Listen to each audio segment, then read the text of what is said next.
At least 20 people were shot in downtown Austin this morning, and at least 3 people are dead. Take a look. It happened behind me. Aesthetic security.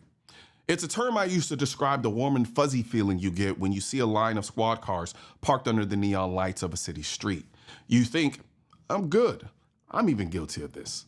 The guys with the badge are here. But safety isn't a feeling. It's a cold, hard reality of time and space. And on Sunday morning at 1:59 a.m. on 6th Street in Austin, the space between feeling safe and being safe was exactly 57 seconds. 17 people are hurt. 14 were taken to the hospital.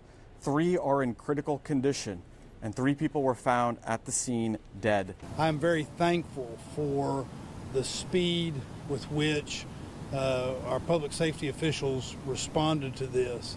I don't think there's any question that it saved lives. This was a very active scene. As many of you know, we have paramedics that are embedded in the entertainment district and with the Austin Police Department on the weekends. We received the call at 1:59 a.m. and within 57 seconds, the first paramedics and officers were on scene actively treating the patients. That was the response time. To the media, that's a heroic success, and it is. But to the 16 people caught in the crossfire, 57 seconds is a lifetime when you're staring down the barrel of a rifle with nothing but a cocktail in your hand to defend yourself. At this point, prepared to say that it was potentially an act of terrorism. The FBI is working in lockstep with our partners, with Austin Police Department. We have members from our evidence response team, as well as our many other specialty teams, including our digital forensics folks that are on scene, helping to address the scene. Working in lockstep. It sounds organized, it sounds powerful, but lockstep is a post-game analysis. I was on the east end of 6th Street this week, Thursday to be exact, the side where the cops congregate because that's where they expect the trouble. But the wolf doesn't play the odds, the wolf plays the vulnerability. The shooter didn't go to the east end, he went to the west 6th, outside of Buford's backyard beer garden. He found the gap where the lockstep was just 3 blocks too far away. There were indicators that on the subject and in his vehicle that indicate potential nexus to terrorism. Again, it's still too early to make a determination on that.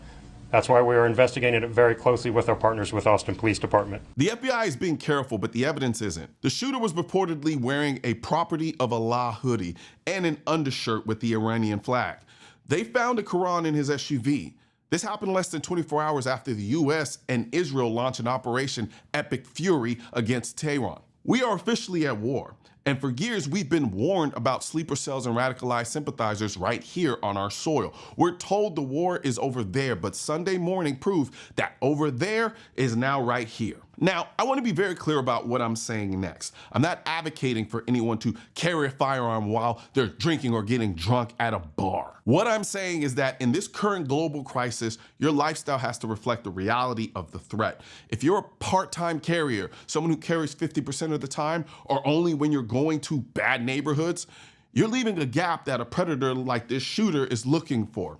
This is the time to think about really increasing that percentage closer to 100. If that means you change your plans, if that means maybe you stay sober so you can stay strapped and legal, then maybe that's something you might want to consider.